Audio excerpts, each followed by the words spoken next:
দেশটা যদি ইসলামের হয়ে যায়, আইন যদি আল্লাহর হয়, শাসন যদি সৎ লোকেরা করে, রব্বুল আলামিন কোরআন শরীফে বলেন, তাহলে তারা 4টা কাজ করবে। আল্লাযীনা মাক্কান্নাহুম ফিল আরদ আকামুস সালাতা ওয়া আতাউজ যাকাত ওয়া আমারু বিল মা'রুফি ওয়া নাহাউ আনিল মুনকার। মুমিনেরা ক্ষমতায় এসে প্রথম যে কাজটা করবে, প্রথমে ক্ষমতায় এসেই নামাজ বাধ্যতামূলক করবে। প্রথম কি? ওয়াজ নসিহতে অনুরোধ করা হবে না, বাবাজিরা আল্লাহর রাস্তায় নামাজটা পড়ে না। রেডিও এবং টেলিভিশনের মাধ্যমে রাষ্ট্রপ্রধান আদান করে দিবেন, যারা আকেল বালিগ সকলের জন্য নামাজ বাধ্যতামূলক, নামাজ পড়তেই হবে, এটা অর্ডার। বেলা যখন 1টা বেজে যাবে, বেলা যখন 1টা বাজবে, সমস্ত মসজিদে আজান শুরু হয়ে যাবে। আজানের সাথে সাথে অফিস, আদালত, কল কারখানা, ক্ষেত খামার, শিক্ষাঙ্গন সব ডেডলক হয়ে যাবে। আধা ঘন্টার জন্য বন্ধ হয়ে যাবে। যারা মুসলমান অফিসে, কলেজে, ইউনিভার্সিটিতে, সর্বত্র তারা নামাজের জন্য প্রস্তুতি নেবেন। আধা ঘন্টার ভিতরে নামাজ আর খানা সেরে আবার কলেজ চলবে, বিশ্ববিদ্যালয় চলবে, কল চলবে, কারখানা চলবে, ক্যান্টনমেন্ট চলবে, সেক্রেটারিয়েট চলবে, সব আপন গতিতে চলতে থাকবে। আল্লাহর রহমত, বরকত আকাশ ফেরে নাজিল হয়ে যাবে। আর এই অর্ডার যে দেওয়া হবে, নামাজ পড়বেন, নামাজ পড়বেন সেখানে। থানায় যখন আজান হবে, থানায় আজান হয়ে গেছে, থানার স্টাফ, পুলিশ যারা আছে, জামাতে খাড়া হয়ে যাবে, ইমামতি করবেন ওসি সাহেব। এসপির অফিসে এসপি সাহেব ইমামতি করবেন, ডিসি সাহেব তার অফিসে ইমামতি করবেন, মন্ত্রী সেক্রেটারিয়েট ইমামতি করবেন, প্রেসিডেন্ট বঙ্গভবনে ইমামতি করবেন, বিশ্ববিদ্যালয়ের ভাইস চ্যান্সেলরের ইমামতিতে সে জায়গার মুসলমান ছাত্র ছাত্রী, শিক্ষক শিক্ষয়িত্রী এক জামাতে নামাজ আদায় করবে। এই যদি হয়, চিত্র দেশের অপরাধ থাকবে।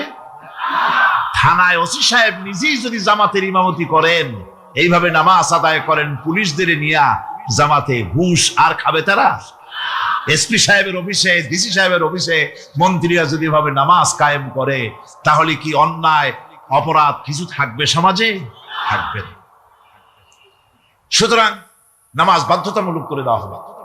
নামাজ বাধ্যতামূলক, সকলকে নামাজ পড়তে হবে।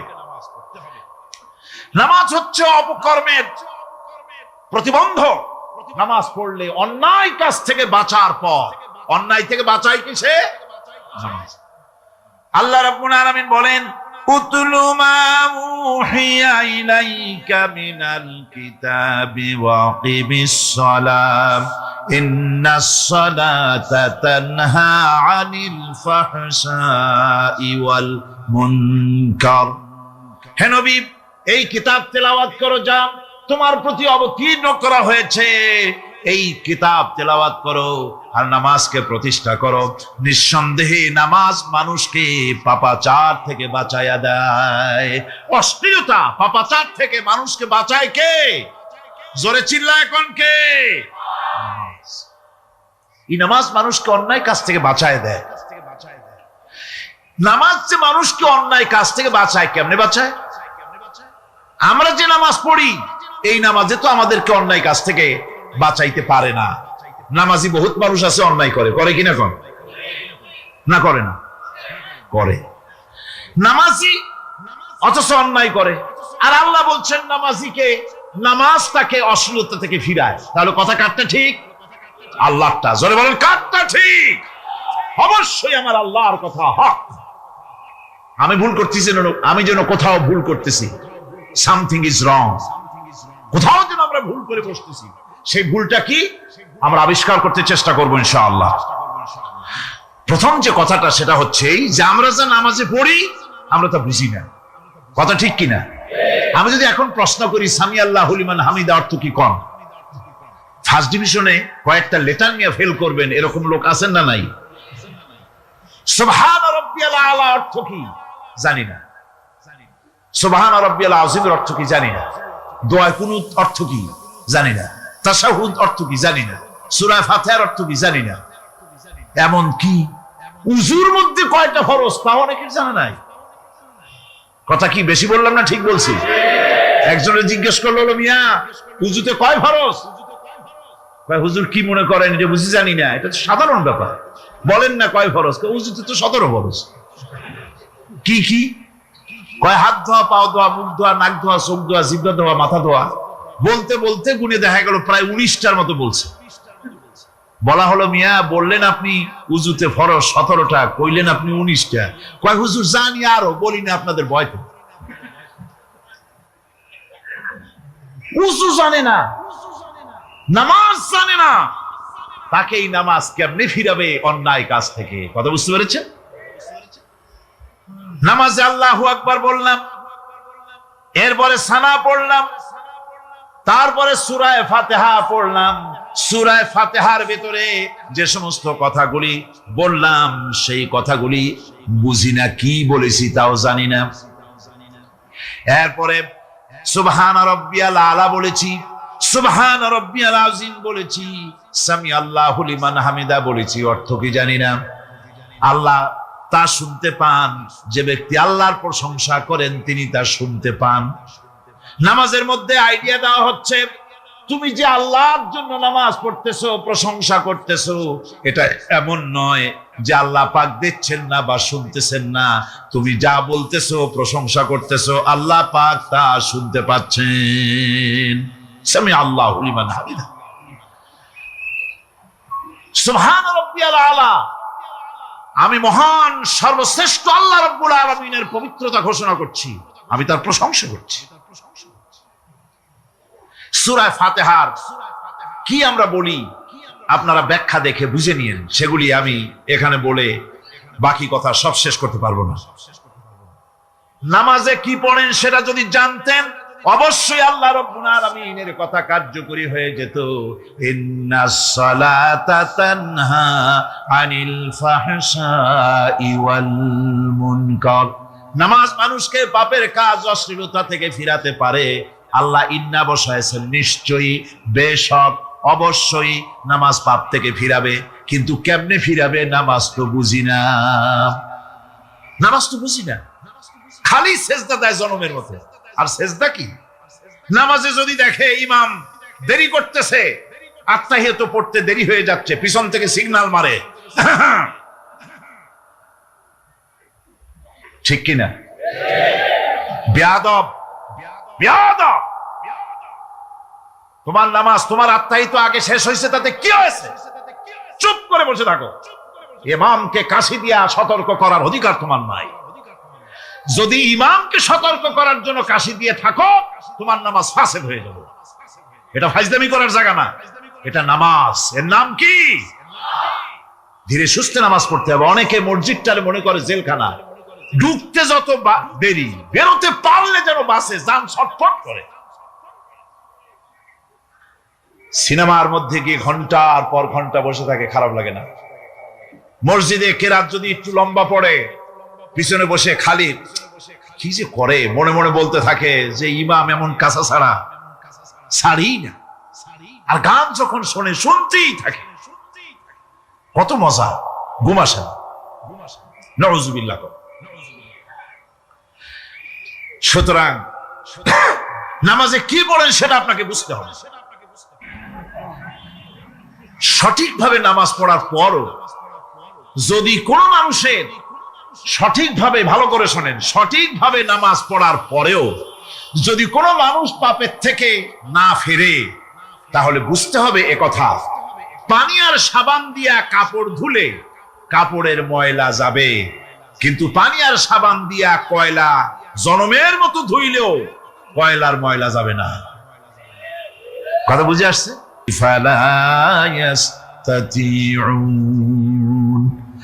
সেদিন কঠিন সময় আল্লাহ রাব্বুল আলামিন লোকদেরকে সিজদা করার জন্য বলবেন, কিন্তু যারা বেনামাজি ছিল দুনিয়ায় তারা সেজদা দিতে পারবে না। বলেন নাউযুবিল্লাহ। অবস্থাটা কি হবে? খাশিআতান আবসারুহুম তারহাকুহুম যিল্লাহ, তাদের দৃষ্টি নিচু হবে, লাঞ্ছনা এবং অপমান তাদের উপরে চেপে বসবে, সেজদা দিতে পারবে না। আল্লাহ আমাদেরকে ক্ষমা করুন। কিয়ামতের দিন হযরত আদম আলাইহিস সালাম থেকে শুরু করে পৃথিবীর সমস্ত মানুষের সামনে আল্লাহ রাব্বুল আলামিন সেজদা করার জন্য অর্ডার করবেন। যারা নাকি বেনামাজি ওরা আল্লাহর দরবারে সেদিন সেজদা দিতে পারবে না, লাঞ্ছিত অপমানিত হবে। জোরে বলেন নাউযুবিল্লাহ।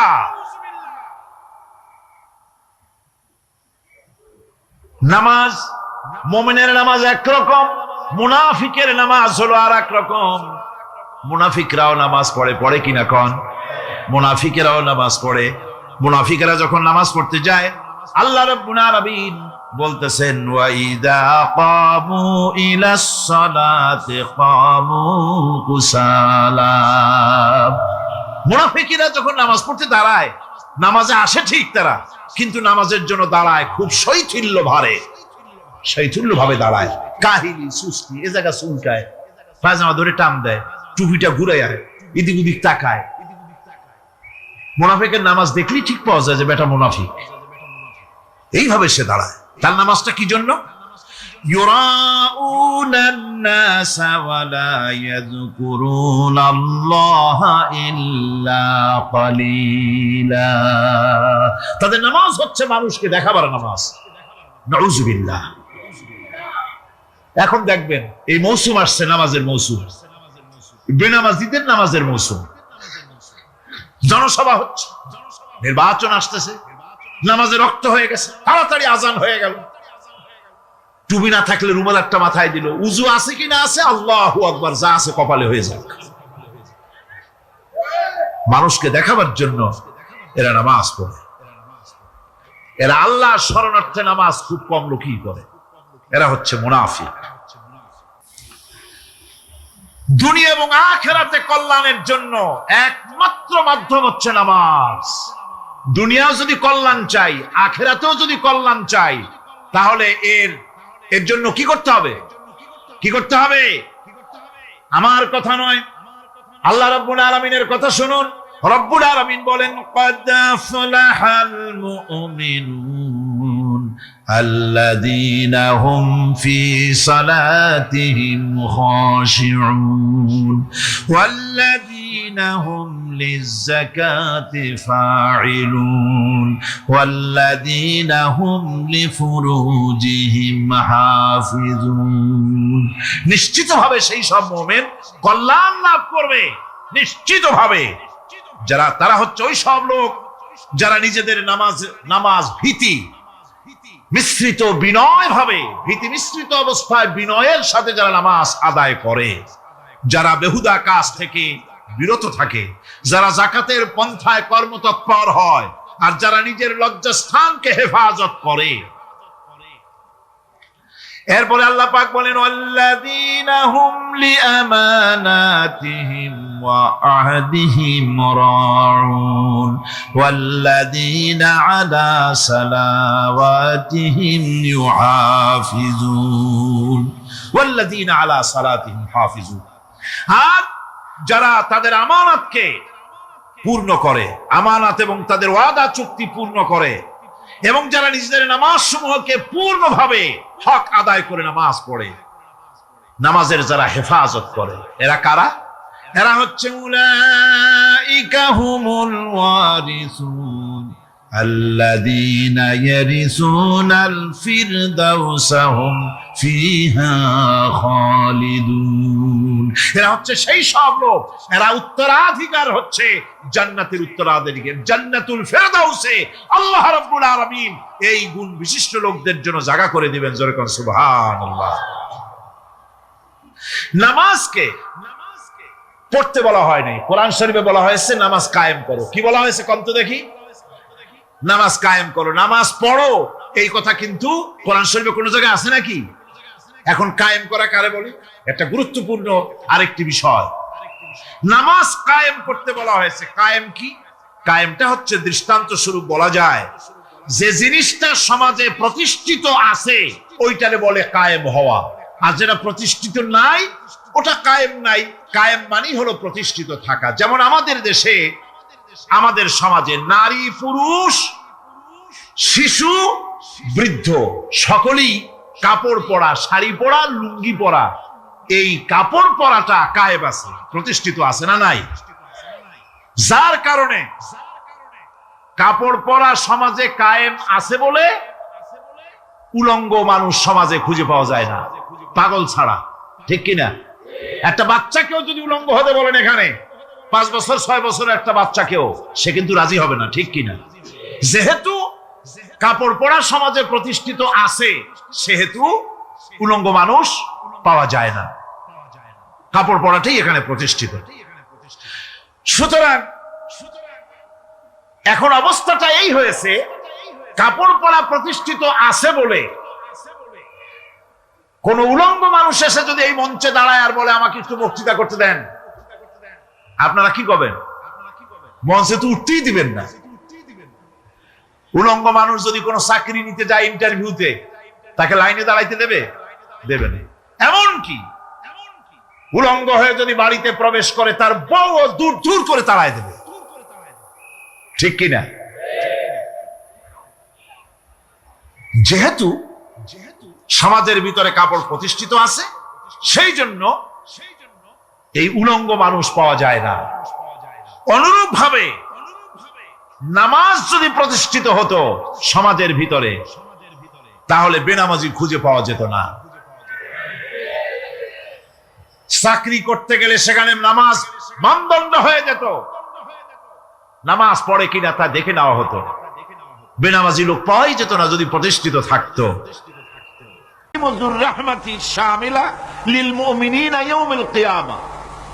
রহিম হচ্ছে শুধুমাত্র কিয়ামতের দিন আল্লাহ রাব্বুল আলামিন শুধু মুমিন লোকদের জন্য এই বিশেষ দয়া কিয়ামতের দিন করবেন।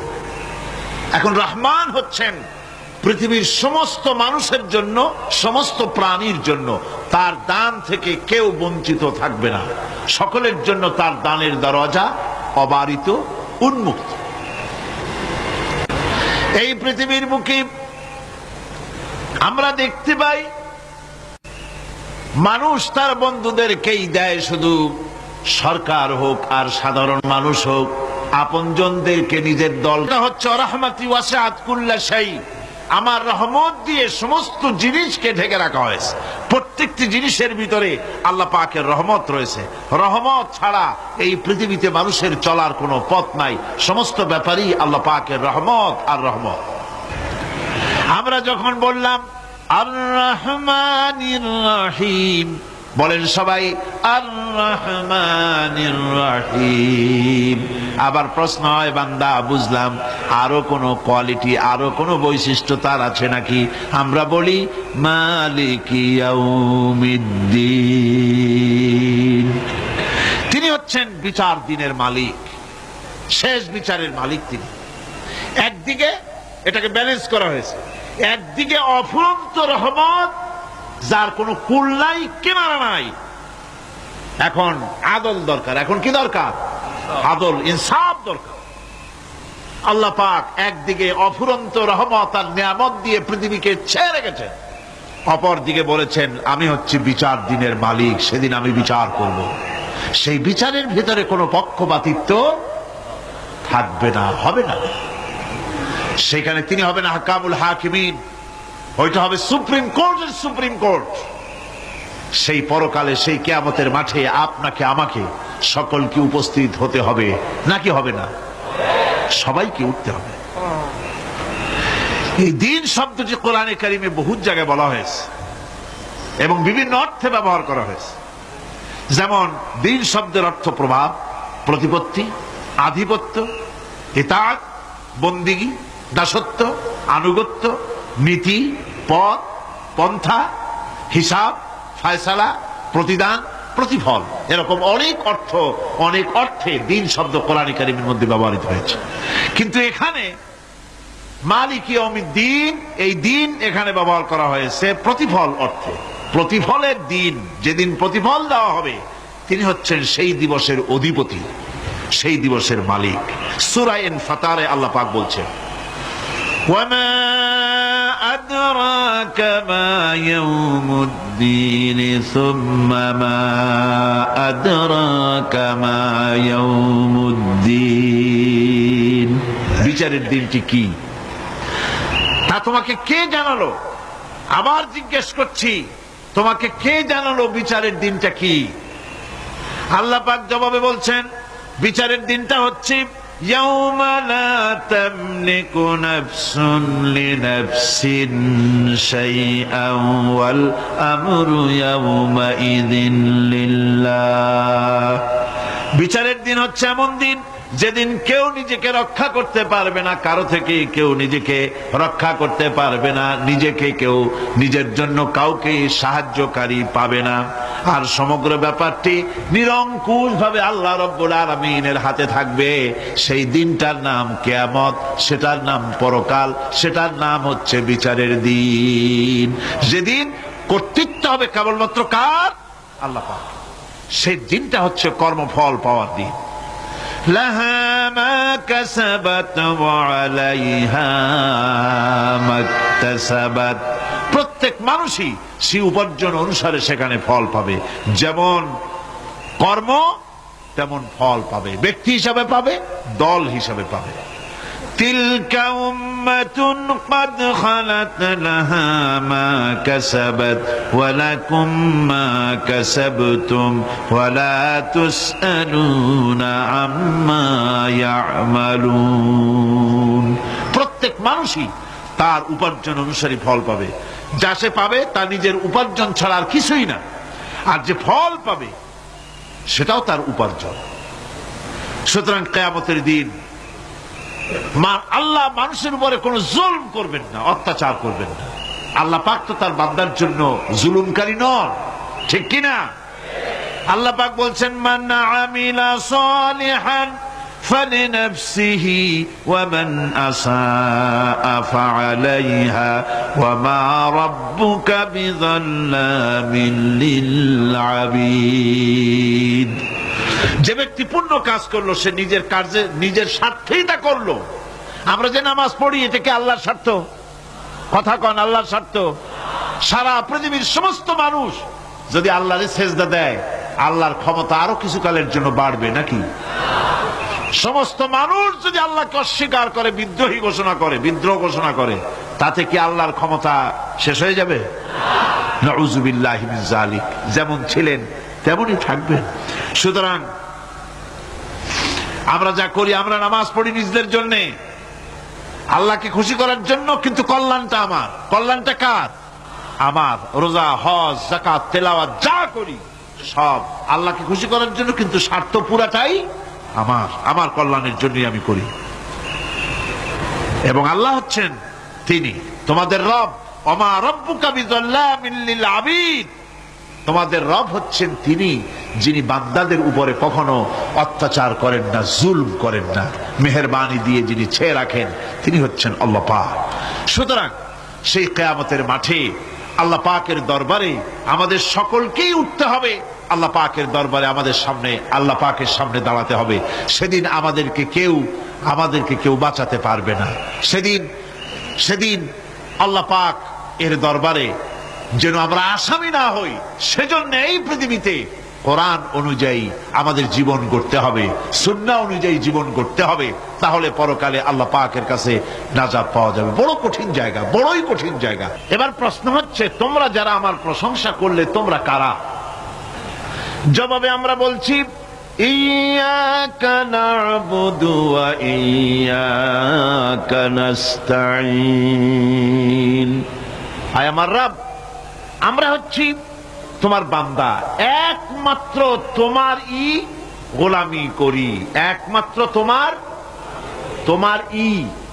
একমাত্র তোমারই ইবাদত করি। আর কারো ইবাদত, এই শব্দটা লাগাইলে কি বোঝা যায়? যে আর কারো করি না, একমাত্র তোমারই ইবাদত করি, আর একমাত্র তোমারই কাছে সাহায্য প্রার্থনা করি। ইয়াকা না'বুদু ওয়া ইয়াকা নাস্তাঈন। আল্লাহ রাব্বুল আলামিন আমাদেরকে সৃষ্টি করেছেন আসলে এইটার জন্য। সৃষ্টি করেছেন কিসের জন্য? কোরআনে কারীমের মধ্যে আল্লাহ রাব্বুল আলামিন বলেন, وما خلقت الجن والإنس إلا ليعبدون। আমি মানুষ এবং জিনকে সৃষ্টি করেছি শুধুমাত্র আমার ইবাদতের জন্য, আমার গোলামির জন্য, আমার আনুগত্যের জন্য। এই ইবাদত একটি ব্যাপক অর্থবোধক শব্দ। আমরা যদি ইবাদতটা নাই বুঝি তা আমাদের মানব জন্ম হবে বৃথা। ইবাদত হচ্ছে আল্লাহর পছন্দনীয় জিনিসগুলি আমল করে তার সন্তুষ্টি অর্জন করার জন্য প্রচেষ্টা চালানো জীবনের সকল ক্ষেত্রে। এর মধ্যে ইবাদতের ভিতরে এমন এক ব্যাপক অর্থ যে এর ভিতরে নামাজ, রোজা, হজ, যাকাত, সত্য কথা, আমানতদারি, দিয়ানতদারি, প্রতিবেশীর হক আদায় করা, মাতা পিতাকে শ্রদ্ধা করা, প্রতিবেশী হক আদায় করা, স্ত্রীর হক আদায় করা, সৎ কাজের আদেশ করা, অসৎ কাজের নিষেধ করা, জিহাদ ফি সাবিলিল্লাহ করা, এ সব কিছুই হচ্ছে ইবাদতের মধ্যে শামিল। জিকির আজকার করা, তেলাওয়াত করা, আমলে সালেহ করা, এভাবে করে আল্লাহ পাককে খুশি করার জন্য আল্লাহর নির্দেশ মাফিক কাজগুলি করা সবটাই হচ্ছে ইবাদতের মধ্যে শামিল। প্রশংসা করেছি, পরিচয় দিয়েছি, আমরা তোমার বান্দা। এবার প্রশ্ন হচ্ছে চাও কি? পরিচয় তো শুনলাম, চাও কি? আল্লাহ রাব্বুল আলামিন আমাদেরকে শিখায় দিলেন কত বড় মেহেরবান তিনি, কত দয়ালু তিনি। তার কাছে চাওয়ার ভাষাটাও তিনি আমাদের শিখায় দিলেন। জনে কোন সুবহানাল্লাহ। রব্বুল আলামিন আমাদের শিখালেন এভাবে চাও, ইহদিনাস সিরাতাল মুস্তাকিম সিরাতাল্লাযীনা আন'আমতা আলাইহিম গায়রিল মাগদুবি আলাইহিম ওয়ালাদ-দাল্লিন।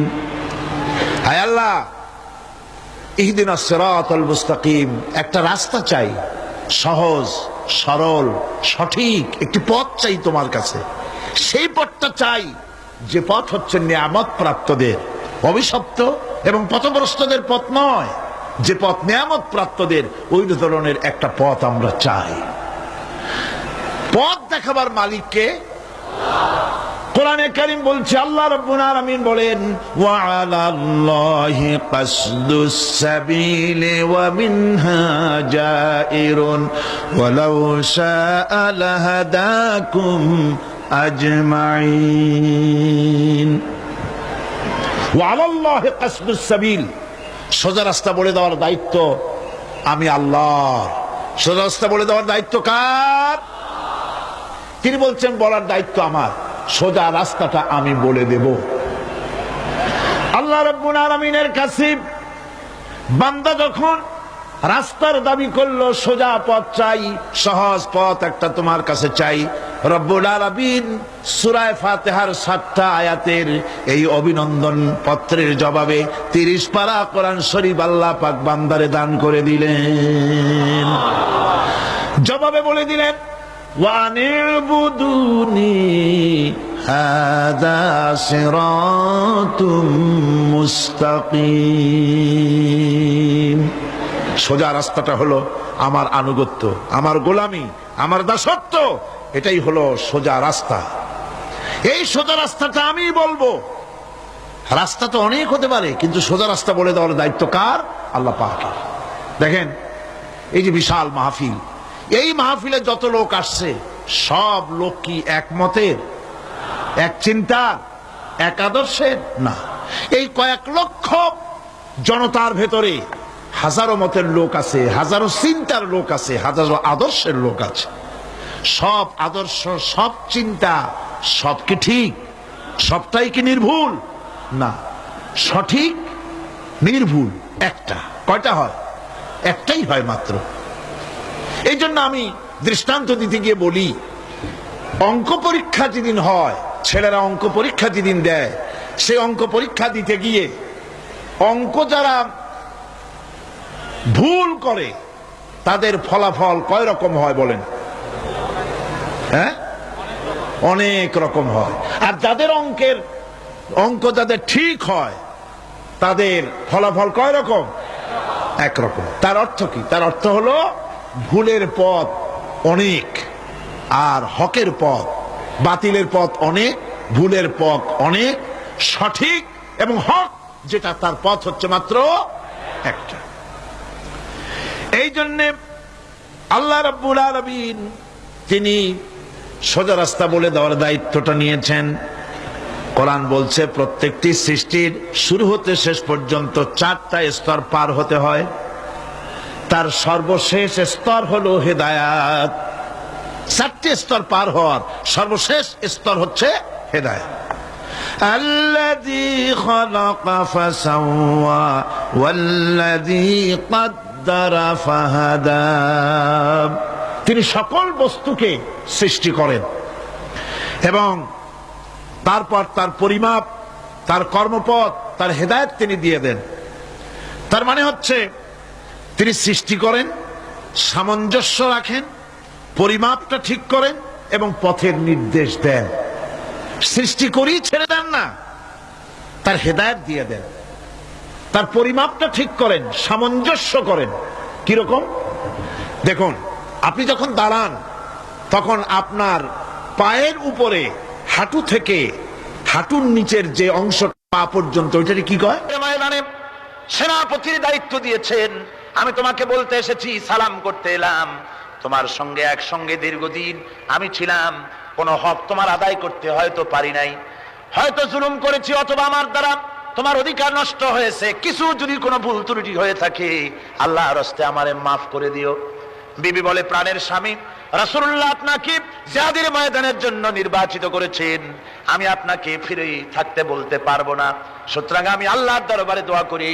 স্ত্রী হাত তুলে বলেন, রব্বুল আলামিন, আমার প্রাণের স্বামী জাফরকে জিহাদের ময়দান থেকে গাজী বানায়া আমার ঘরের ভিতরে তুমি তাকে দয়া করে ফিরাইয়া দিও। হযরতে জাফর তরবারির উল্টা পিঠ দিয়া স্ত্রীর হাতের উপরে মৃদু আঘাত করলেন আর বললেন, বিবিরে উল্টা দোয়া করো না, উল্টা দোয়া তোমার আল্লাহর দরবারে কবুল হবে না। যেহেতু নবীজি আমার নাম 2 নম্বরে ঘোষণা করেছেন, আমার আগেও একজন আছে, পরেও আর একজন আছে। ও বিবি, নির্ঘাত ওই মুতার প্রান্তরে আমি শহীদ হয়ে যাব।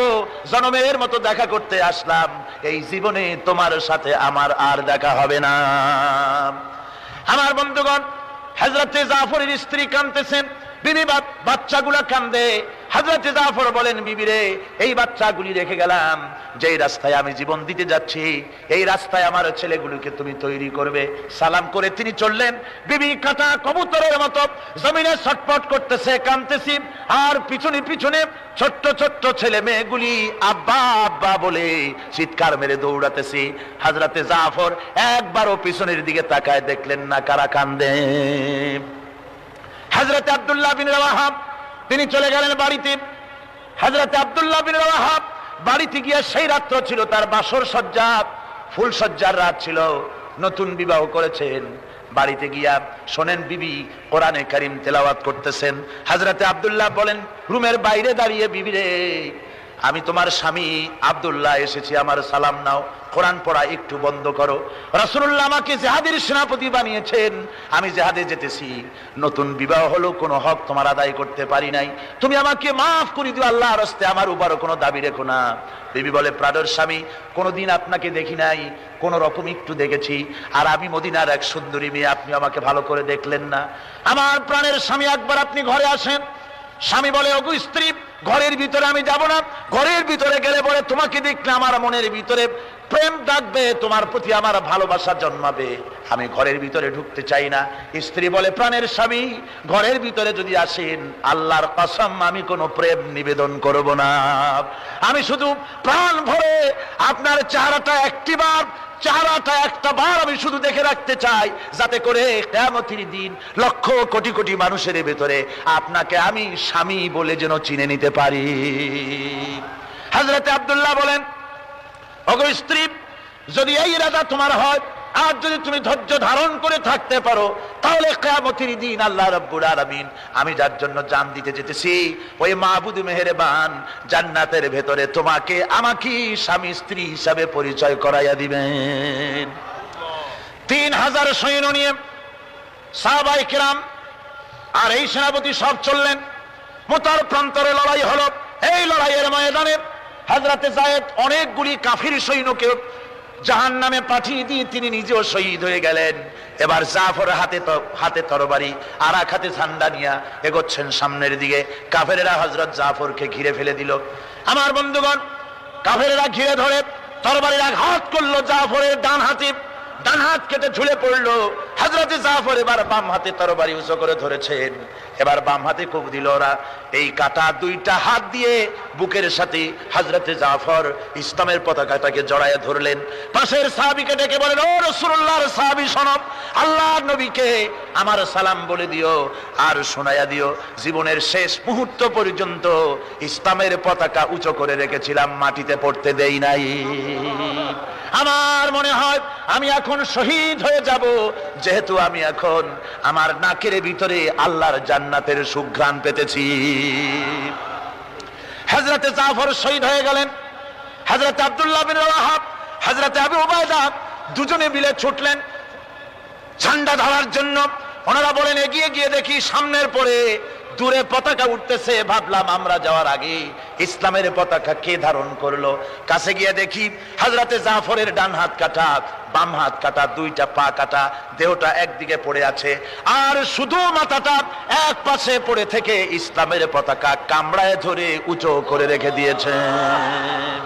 আমার বন্ধুগণ, হযরতে আবু উবাইদা বলেন, আমি হযরতে সাদের, হযরতে জাফরের হাত পা মাথা মস্তক একত্রিত করে তার পা থেকে শুরু করে মাথা পর্যন্ত চুমা খাইলাম।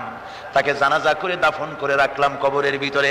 রাতের বেলায় স্বপ্নে দেখি হযরতে জাফর আল্লাহর জান্নাতের ভিতরে ফেরেশতাদের সঙ্গে উড়ে বেড়াতেছেন। আমি জিজ্ঞেস করলাম, ও জাফর, আল্লাহ তোমার সাথে কি ব্যবহার করেছেন? হযরতে জাফর বলেছেন, ওগো আবু উবাইদা, আল্লাহ রাব্বুল আলামিন আমাকে বলেছেন, জাফর রে, আমি তোমার শাহাদাতে খুশি হয়েছি, তুমি আমার কাছে আর কি চাও? হযরতে জাফর বলেন, আয় আল্লাহ পাক, কিচ্ছু চাই না, শুধু একটা দাবি, দুনিয়ায় তুমি মেহেরবানি করে আমাকে পাঠায়া দাও আর একবার যদি যেতে পারি, তাহলে তোমার দুনিয়ার বুকে তোমার দিন কায়েমের জন্য কাফেরদের বিরুদ্ধে লড়াই করে আমার জীবনটা আর একবার দিয়ে আসি।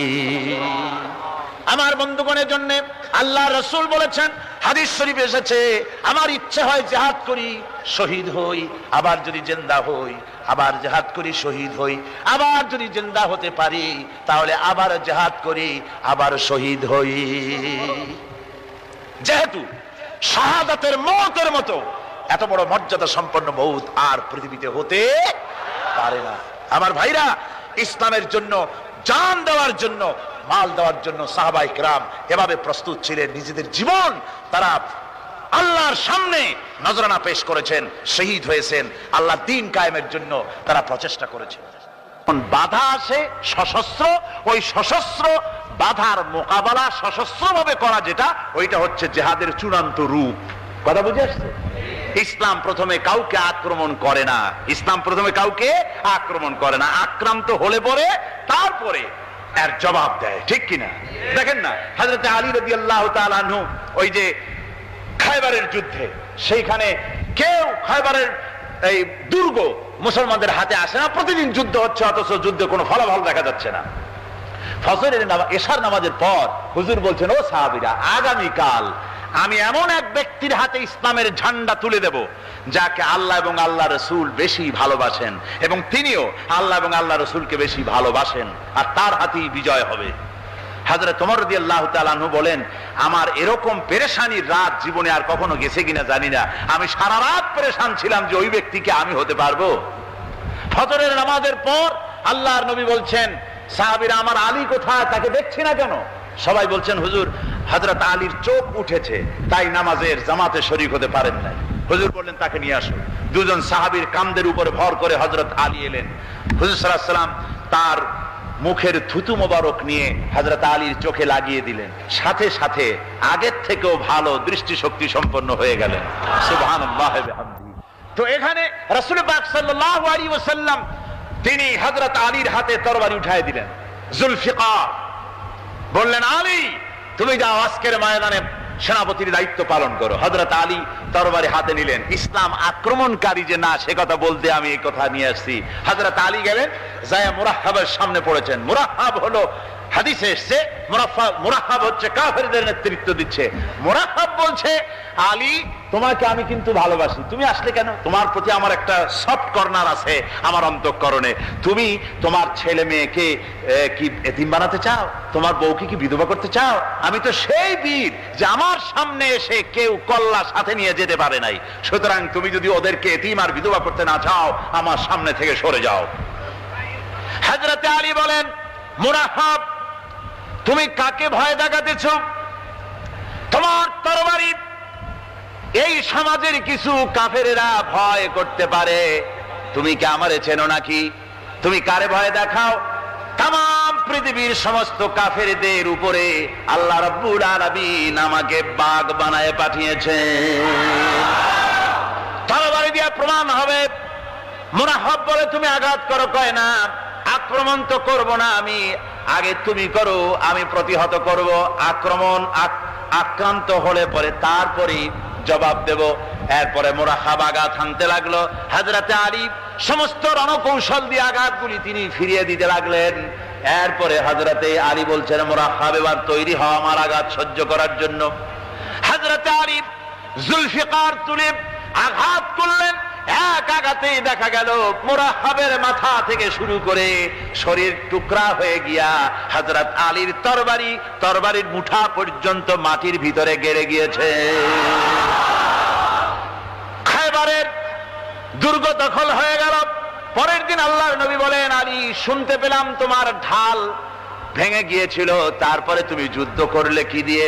হযরত আলী বলেন, হুজুর কামুজ দুর্গের ওই কবাটটা, লোহার কবাটটা বাম হাতে নিয়া আর ডান হাতে তরবারি নিয়ে লড়াই করেছি। হুজুর বলেন, কি করে মানুষ কেমনে এত বড় দুর্গের লোহার কপাট হাতে নিয়ে যুদ্ধ করে? একটু দেখাও তো দেখি। হযরত আলী গতকালকের মতো বাম হাত দিয়া ধরেছেন, নাড়াতে পারেন না। এবার ডান হাত দিয়া ধরেছেন, নাড়াতে পারেন না। ডান আর বাম দুই হাত দিয়া সমস্ত শক্তি দিয়ে এমন জোরে টান মেরেছেন, প্রতিটি লোমকূপের গোড়া থেকে ঘাম বেরিয়ে এসেছে, এক চুলও নড়াতে পারেন নাই। হযরত আলীর মুখখানা মলিন হয়ে গেছে লজ্জায়। হযরত আলী রাদিয়াল্লাহু তাআলা আনহু লজ্জা পেয়ে গেছেন। রাসূল পাক সাল্লাল্লাহু আলাইহি ওয়াসাল্লাম বলেন, আলী লজ্জা পাওয়ার কোনো কারণ নাই, চিন্তা করার কোনো কারণ নাই। তোমার নিজস্ব শক্তি দিয়ে তুমি লড়াই করতে পারো নাই। এত বড় লোহার দরজা নিয়ে, কবাট নিয়ে মানুষ সেভাবে লড়াই করতে পারে না। আল্লাহ তার দ্বীনকে বিজয়ী করার জন্য তোমার ভিতরে আল্লাহ রাব্বুল আলামিন ক্ষমতা দিয়েছিলেন। জোরে বলেন সুবহানাল্লাহ। আল্লাহ রাব্বুল আলামিন এই জিহাদের ময়দানে যখন মানুষ আসে, আল্লাহ তাদের উপরে মদদ দান করেন। আমার বন্ধুগণ, আল্লাহর দ্বীনকে জমিনের উপরে প্রতিষ্ঠিত করার জন্য যদি আমরা আজও যদি ঐক্যবদ্ধ হই দ্বীন কায়েমের জন্য, তাহলে আল্লাহ রাব্বুল আলামিন আমাদেরকে মদদ করবেন। আল্লাহ পাক কোরআনে কারীমের মধ্যে বলেছেন, ওয়া কানা হাক্কান আলাইনা নাসরুল মুমিনিন। মুমিনদেরকে সাহায্য করা আমি আল্লাহর জন্য ওয়াজিব হয়ে যায়। জোরে বলেন সুবহানাল্লাহ। মুমিনদের জন্য সাহায্য করা আল্লাহর জন্য কি হয়ে যায়? ওয়াজিব হয়ে যায়। ভাইরা একটু বৃষ্টি সহ্য করেন না, খুব বেশি বৃষ্টি। আচ্ছা, এটা রহমত। এটা কি রহমত? আমার ভাইরা, জিহাদের ভিতরে সাহাবায়ে কিরাম আল্লাহর জান্নাতে যাওয়ার জন্য তারা জিহাদ করেছেন। তারা দেশ দখলের জন্য জিহাদ করেন নাই, দ্বীন প্রতিষ্ঠার জন্য লড়াই করা ফরজ। দ্বীন প্রতিষ্ঠার জন্য লড়াই করা কি? জোরে কোন কি? আর এই ফরজ দায়িত্ব পালন করতে গিয়ে যদি কেউ মারা যায়, তাহলে কোথায় যাবে? কোথায় যাবে? ওই শাহাদাতের মওত হচ্ছে একটা সেতু, বা একটা ব্রিজ, একটা সাঁকো। এপারে দুনিয়া, ওপারে আল্লাহর জান্নাতুল ফেরদাউস। জোরে বলেন সুবহানাল্লাহ। এই জন্য হযরত ওমর ফারুক রাদিয়াল্লাহু তাআলা আনহু সব সময় দোয়া করতেন, আল্লাহুম্মা রযুকনি শাহাদাতান ফি সাবিলিক ওয়াজআল মাউতি ফি বালাদ রাসূলিক। আল্লাহ রাব্বুল আলামিন, আমাকে রাসূলের শহরে মওত দাও আর আমাকে তোমার দ্বীনের রাস্তায় শাহাদাত মঞ্জুর করো। জোরে বলেন আমিন। এটা আমাদেরও দোয়া, আমারও দোয়া, আমার সারা জীবনের স্বপ্ন, সারা জীবনের স্বাদ, আল্লাহ যেন শাহাদাতের মওত নসিব করে দেন। জোরে বলেন আমিন। এর থেকে উন্নত মানের মওত আর নাই। ওই প্যারালাইসিস হয়ে বিছানায় পড়ে তড়পায় তড়পায় মরার কোন দাম নাই। দুনিয়ার বুকে বিড়ালের জিন্দেগি বছর করার 500 বছর বেঁচে থাকার দাম নাই, সিংহের মতো 1 সেকেন্ড বেঁচে থাকার দাম আছে, ঠিক কিনা? আর মওত, প্লীহা, যকৃত, typhoid, paralysis, diabetes, heart attack, kidney পচে যাওয়া, হাবিজাবি মওতের চাইতে আল্লাহর রাস্তায় জিহাদ করে শাহাদাতের মওত সর্বশ্রেষ্ঠ মওত। জোরে কান সুবহানাল্লাহ। আমার ভাইরা, রাসূল পাক সাল্লাল্লাহু আলাইহি ওয়াসাল্লাম তিনি মদিনা মুনাওয়ারায় এসে প্রথম যে জিহাদের সম্মুখীন হলেন, ওইটার নাম কি? কোন জিহাদ? বদর। কোন জিহাদ? বদরের জিহাদ। সেই বদরের মাঠে জিহাদের জন্য রাসূল সাহাবীদেরকে তৈরি করতেছেন। তো আপনারা চিন্তা করেন বিষয়টা, জিহাদ করতে হবে এই বদরে। সাহাবীরা জিহাদ করবে কাদের বিরুদ্ধে? নিজের বাপের বিরুদ্ধে। রাসূল পাক খুব চিন্তিত হলেন যে সাহাবীদেরকে কিভাবে উদ্বুদ্ধ করা যায়। হুজুর জিহাদের কথাই বলতেছেন যে এখন বদরে আমাদের টিকে থাকার প্রশ্ন, এইটা মুসলমানদের টিকে থাকার প্রশ্ন, বদরের যুদ্ধ, বদরের এই জিহাদটা। হুজুর যখন এগুলি বলতেছেন, হযরত মিকদাদ রাদিয়াল্লাহু তাআলা আনহু, রাসূলের একজন জলিলুল কদর সাহাবী, তিনি দাঁড়িয়ে বলছেন, হে আল্লাহর রাসূল, কেন আপনি চিন্তা করছেন? ইমজি বিনা ইয়া রাসূলুল্লাহ হাইসু মা তাশা। হে আল্লাহর রাসূল, আপনি আমাদেরকে নিয়ে চলুন যেদিকে আপনার খুশি। হাইসুমা আমারাকাল্লাহ, যেদিকে আল্লাহ আপনাকে নির্দেশ করেন সেদিকে আমাদের নিয়ে আপনি সেদিকেই চলুন।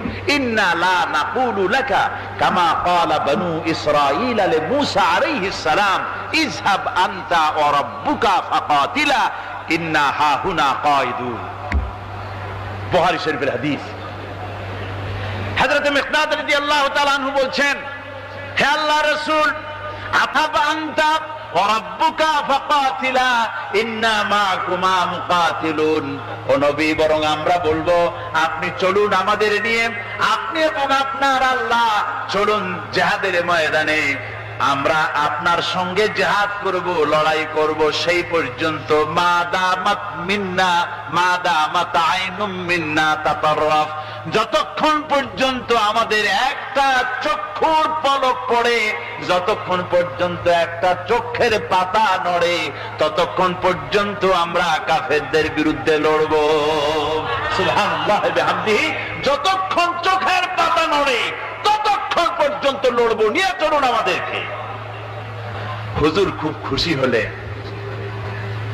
আহারে, রাসূল পাক সাল্লাল্লাহু আলাইহি ওয়াসাল্লাম দারুণ ভাবে খুশি হয়ে গেলেন।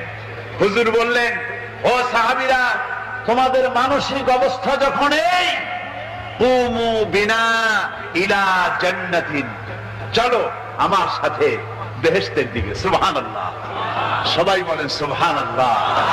কুমু বিনা ইলা জান্নাতিন আরদুহা কাআরদিস সামাওয়াতি ওয়াল আরদ, সেই বেহেশতের দিকে চলো যে বেহেশতের বিশালতা, প্রশস্ততা এই পৃথিবী এবং আকাশের চাইতে অনেক বড়, সেই বেহেশতের দিকে চলো। ফাকামা উমাইর বিন হামাম ওয়া কানা ইয়াকুলুত তামার। হযরত উমাইর বিন হামাম এক যুবক, তিনি দাঁড়িয়ে গেলেন। আমার মুসলমান ভাইরা, যুবকদের অবদান কিন্তু ইসলামে সব চাইতে বেশি। জোরে বলেন সুবহানাল্লাহ। কাদের অবদান বেশি? সর্বপ্রথম ইসলাম কবুল করেছে কারা? যুবকরা। হযরত আবু বকর, হযরত ওমর রাদিয়াল্লাহু তাআলা আনহু, তাদের বয়স যুবক বয়স ছিল। যুবক বয়সে তারা ইসলাম কবুল করেছেন। হযরত আলী যুবক ছিলেন, এই জন্য যুবকদের ইবাদতের সওয়াব বেশি। রাসূল পাক বলেছেন, কিয়ামতের ময়দানে যেদিন কোন ছায়া থাকবে না, আরশে আজিমের নিচে 7 শ্রেণীর লোকেরা ছায়া পাবে।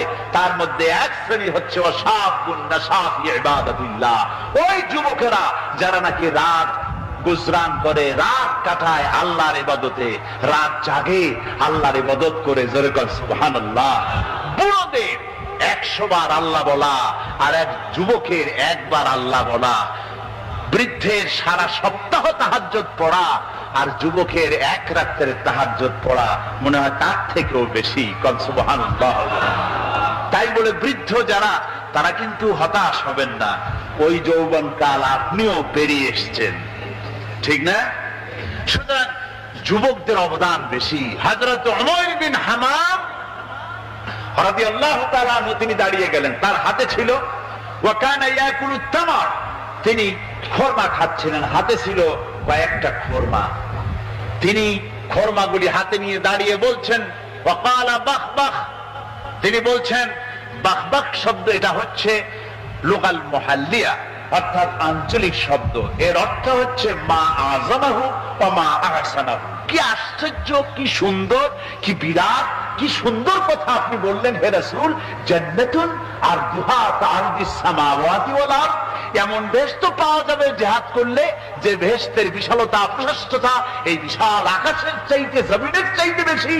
ওয়াল্লাহি লাউ কুনতু হাইয়ান হাত্তা আকুলাহুন্না, আমি যদি, ওয়াল্লাহি আল্লাহর কসম, আমি যদি এই খরমাগুলো যদি খাইতে থাকি, ইন্নাহা লাহায়াতুন তাবিলা, তাহলে তো এটা অনেক লম্বা হায়াত লাগবে।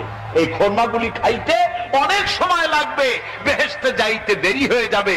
সুতরাং এই খরমা তো আর খাওয়া যাবে না। ফারামাবিহিন্না, হাতের খরমাগুলি সব ফেলে দিয়ে জিহাদের ময়দানে লাফায় পড়লেন। অনেকগুলি কাফেরকে জাহান্নামের ঘাটে উতরায় দিয়া হযরত ওমর নিজেও শাহাদাত বরণ করলেন। জিহাদের শেষে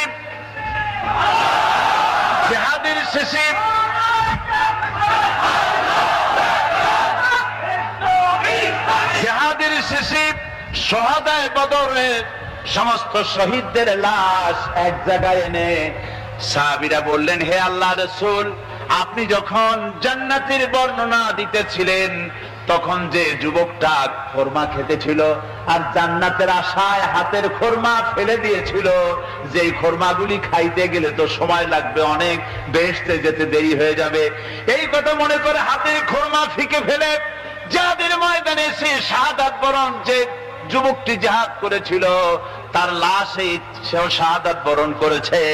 রাসূল পাক হযরত ওমরের চেহারার দিকে লক্ষ্য করে তার দিকে অঙ্গুলি সংকেত করে হুজুর বলছেন, ইন্নাকা মিন আহলিহা। ওমর, যে বেহেশতের জন্য তুমি খরমা খাওয়ার ধৈর্য ধরতে পারো নাই, আমি নবী সাক্ষী দিচ্ছি তুমি সেই জান্নাতের অধিবাসী। আমার ভাইয়েরা, ওই জান্নাতে যাওয়ার জন্য, আল্লাহ দ্বীনকে প্রতিষ্ঠার জন্য আমাদেরকে ঐক্যবদ্ধ হতে হবে। আল্লাহ দ্বীনের জন্য আল্লাহর নবীর যে আদর্শ, সে আদর্শ প্রতিষ্ঠার জন্য এগিয়ে আসতে হবে। যদি আমরা তা করতে পারি, আমরা সংখ্যায় কত, আমাদের অস্ত্র আছে কি নাই, আমাদের জনবল কত, আমাদের সৈন্যবল কত, এগুলি প্রশ্ন না। প্রশ্ন হচ্ছে ওয়ালা তাহিনু ওয়ালা তাহজানু ওয়া আনতুমুল আলাউনা ইন কুনতুম মুমিনিন। কোনো ভয় নাই, কোনো চিন্তা নাই, যদি তোমরা মুমিন হও আমি আল্লাহ তোমাদেরকে বিজয়ী করব। জোরে বলেন সুবহানাল্লাহ।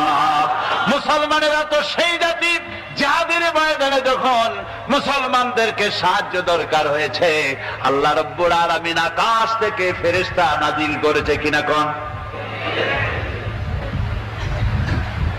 কবি বলছেন, ফিজায়ে বদরি पैदा कुन फरिश्ते तेरी नसरत को उतर सकते गर्दों से कतर अंदर कतार भी। বদরের মুসলমানদের মতো ঈমান যদি আজ তোমরা আনতে পারো, তোমাদের ভিতরে হয়ে যায়, তাহলে আল্লাহ রাব্বুল আলামিন তোমাদের জন্য কাতারে কাতারে ফেরেশতা তোমাদের জন্য নাজিল করে দিতে পারেন। তোমরা সেই জাতি, তোমরা সেই মুসলমান। ফিরে আসো ইসলামের দিকে, ফিরে আসো দ্বীনের দিকে, রাসূলের সঙ্গে মহব্বতটা জুড়ে দাও। কি মুহাম্মদ সি ওফা তूने तो हम तेरे हैं, ये जहां चीज ही क्या लोहे कलम तेरे।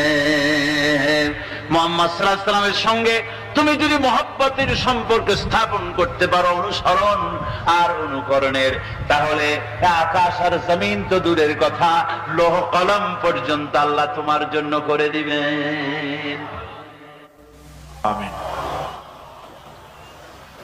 রব্বানা যালামনা আনফুসানা ওয়া ইন লাম তাগফির লানা ওয়া তারহামনা লানাকুনান্না মিনাল খাসিরিন। রব্বানা লা তুযিগ কুলুবানা বা'দা ইয হাদাইতানা ওয়া হাব লানা মিন লাদুনকা রাহমাতান ইন্নাকা আনতাল ওয়াহ্হাব।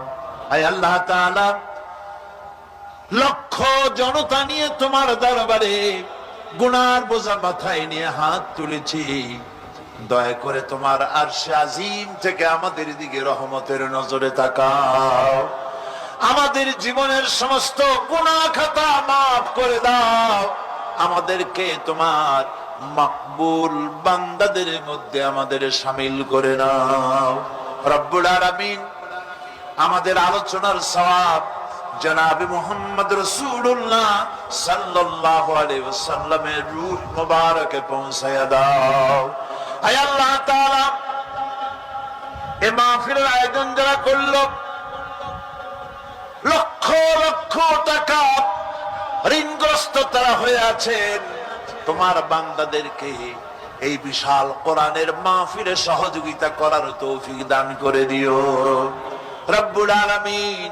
আয় আল্লাহ তাআলা, আজকের মাহফিলে যত রাজনৈতিক দলের নেতা এবং কর্মীরা এসেছেন, আমার ওই সব সম্মানিত ভাইদেরকে এই কথা বোঝার তৌফিক দাও। পুঁজিবাদ, সমাজবাদ, ধর্ম নিরপেক্ষ মতবাদ দিয়া শান্তি হবে না, শান্তি হবে ইসলামে, শান্তি হবে কোরআনে, শান্তি হবে তোমার নবীর অনুসরণে। এই কথাগুলি সব রাজনৈতিক দলের নেতা আর কর্মী ভাইদেরকে বোঝার তৌফিক দিয়া দাও রব্বুল আলামিন।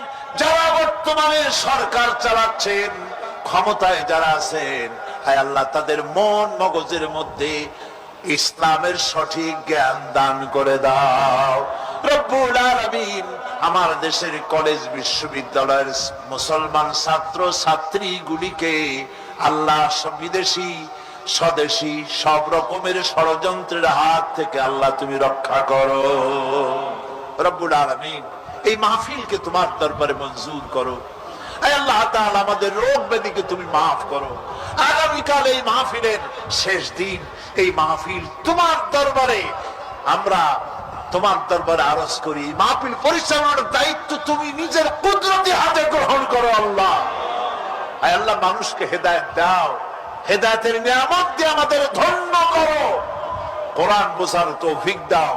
ইসলামের প্রতি যাদের মনের মধ্যে বিদ্বেষ, আল্লাহ, মুসলমান সাংবাদিক, মুসলমান কবি, মুসলমান সাহিত্যিক, মুসলমান রাজনীতি, অথচ ইসলামের বলে মৌলবাদ, ইসলামের বলে সাম্প্রদায়িক, ইসলাম ভালো লাগে না, অন্য ধর্মেরটা ভালো লাগে, নিজের ধর্মেরটা ভালো লাগে না, নিজের ইসলাম পছন্দ হয় না। বাবুদ, এই সব বুদ্ধিজীবী, কবি, সাহিত্যিক আর সাংবাদিকদের জন্য আল্লাহ তোমার কাছে দোয়া করি রব্বুল আলামিন, এদের মগজকে তুমি কোরআন দিয়ে ধোলাই করে দাও, কোরআন বোঝার তৌফিক তাদের দাও, তাদের সকলকে খাঁটি মুসলমান বানাও আল্লাহ। আমার এই দেশ 56,000 বর্গ মাইলের, তোমার হাবিবের পৃথিবীর দ্বিতীয় বৃহত্তম মুসলিম দেশ বাংলাদেশ, এই দেশের প্রতি ইঞ্চির স্বাধীনতা তুমি হেফাজত করো বাবু। এদেশে কোরআনের রাজ কায়েম হয়েছে, এই দৃশ্য আমাদের চোখে দেখে মরার তৌফিক দেই বাবু। وداعيا إلى الله بإذنه سراجا وقمرا منيرا أما بعد فأعوذ بالله من الشيطان الرجيم بسم الله الرحمن الرحمن الرحيم يا أيها الذين آمنوا آمنوا كما آمن الناس إلى آخر الآية. وقال رسول الله صلى الله عليه وسلم لا يؤمن أحدكم حتى أكون أحب إليه من والده وولده والناس أجمعين أو كما قال عليه الصلاة والسلام. اللهم صل على محمد وعلى آل محمد. সবাই বলেন اللهم صل على محمد وعلى آل محمد كما صليت على إبراهيم وعلى آل إبراهيم إنك حميد مجيد. اللهم بارك على محمد وعلى آل محمد كما باركت على إبراهيم وعلى آل إبراهيم إنك حميد مجيد. سبحان الله وبحمده سبحان الله العظيم. حسبنا الله ونعم الوكيل نعم المولى ونعم النصير. প্যারে হাজিরিন, আল্লাহ রব্বুল আলমিনের অসংখ্য মেহেরবানি, তার উপর অগণিত শুকরিয়া যে আল্লাহ তাআলা আমাদেরকে দয়া করে এই তাফসীরুল কোরআন মাহফিলে, যেখানে যে আলোচনার মূল হলো কোরআন, তেমন একটি আহাম ও বরকতময় একটি মাহফিলে আসবার বসবার তৌফিক দান করেছেন। এই জন্য সকলেই শুকরিয়াতান বলবো আলহামদুলিল্লাহ। আপনারা খোঁজ করলে পাবেন যে এই মাহফিলের জন্য পোস্টার হয়েছে, লিফলেট হয়েছে, দাওয়াত নামা হয়েছে, মাইকিং হয়েছে, আশেপাশের মসজিদে এলান হয়েছে। মোটামুটি অত্র এলাকার মুসলমান ভাই ও মুসলমান বোনেরা সকলেই কম বেশি এই তাফসীরুল কোরআন মাহফিলের খবর পেয়েছি এবং আমরা সেই খবরে, সেই এলানে, ঘোষণায় আমরা এখানে উপস্থিত হয়েছি। আবার কিছু লোককে পাবেন তারাও এই তাফসীর মাহফিলের খবর, সংবাদ তারা পেয়েছে, কিন্তু তাদের এই মাহফিলে আসবার বসবার তৌফিক হয় নাই। ওমা তৌফিকি ইল্লাহ বিল্লাহ, আল্লাহর তৌফিক এবং সুযোগ ছাড়া, আল্লাহর মেহেরবানি ছাড়া ভালো কাজ করা, ভালো মজলিসে বসা, আসা বসা, শ্রবণ করা, আমলের নিয়তে বাড়ির দিকে রওনা হওয়া, এটা তাদেরই ভাগ্যে আছে যাদেরকে আল্লাহ তাআলা ভালোবেসে এই মজলিসে এনেছেন। কথা ঠিক কিনা বলেন? এই জন্য আপনি সব সময় মনে রাখবেন, যখনই কোনো ভালো কাজ করার সুযোগ হয়, কোনো নেক আমল করার সুযোগ পেয়ে যান, তখন সেই ভালো কাজ, নেক আমলটা সাথে সাথে করা এবং শুকরিয়া খোদার আদায় করা।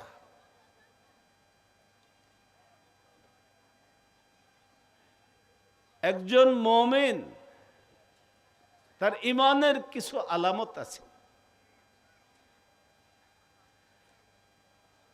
এক সাহাবা রাসূলুল্লাহ সাল্লাল্লাহু আলাইহি ওয়াসাল্লামকে জিজ্ঞাসা করছেন, ইয়া রাসূলুল্লাহ,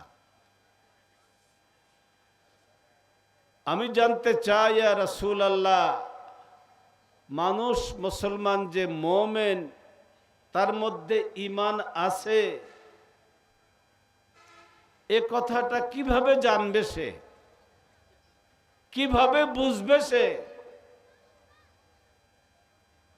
ইয়া রাসূলুল্লাহ, আমি আপনার কাছে এটা জানতে চাই। রাসূলুল্লাহ সাল্লাল্লাহু আলাইহি ওয়াসাল্লাম ইরশাদ করেন যে ইযা সাররাতহু হাসানাতুহু ওয়া ইযা ওয়াসাআতুহু সাইয়্যাতুহু। রাসূলুল্লাহ সাল্লাল্লাহু আলাইহি সাল্লাম ইরশাদ করেন যে তুমি যে মুমিন, ঈমান তোমার মধ্যে যে আছে, এটা তুমি বুঝবে কখন? যখন একটা ভালো কাজ করার পরে তোমার মনে একটা আনন্দ আসবে। বলুন সুবহানাল্লাহ। ইযা সাররাতহু হাসানাতুহু, তুমি আনন্দিত হবে, খুশি হবে যে আমি একটা ভালো কাজ করেছি। এতটুকু যদি তোমার মধ্যে এই ফিলিংস, এই অনুভব, অনুভূতি আর এই শুকরিয়া যদি থাকে, তুমি ধরে নিতে পারো তুমি ঈমানের পথে হাঁটতেছো। বলুন সুবহানাল্লাহ।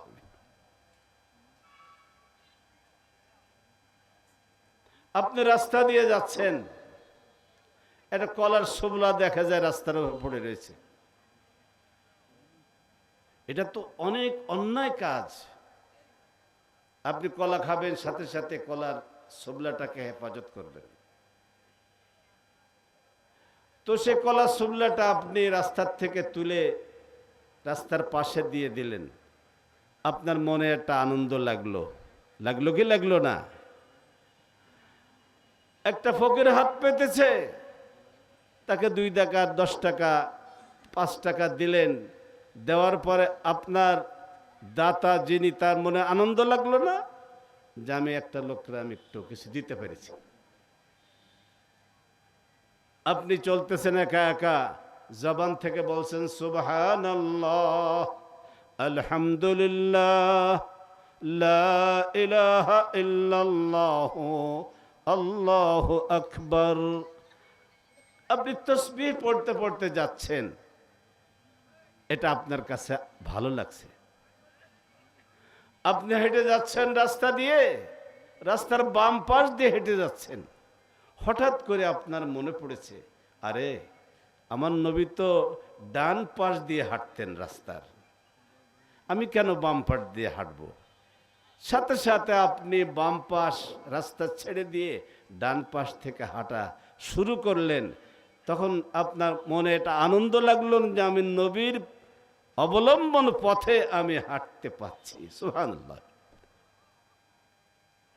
আপনি খেতে বসছেন, খেতে বসে বাম হাত দিয়ে আপনি ভাত নিচ্ছেন গামলার থেকে প্লেটে, হঠাৎ আপনি মনে করছেন আমি বাম হাত দিয়ে নেব কেন, আমার নবী তো ডান হাত দিয়ে নিতেন। সাথে সাথে